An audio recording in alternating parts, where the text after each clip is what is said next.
Hello everyone, magandang hapon, magandang umaga, magandang tanghali, nabulol ako. Tayo ay magma-market ngayon at nandito tayo sa kalsada papuntang market, guys. Yan, yung kalsada namin papuntang market. So dito tayo dadaan, guys. Parang nasa Pilipinas lang ako.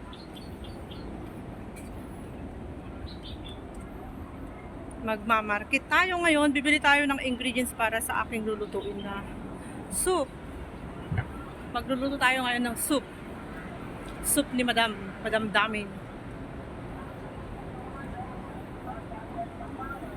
So, lapit lang nung market dito sa amin, guys. Yun yung bahay namin.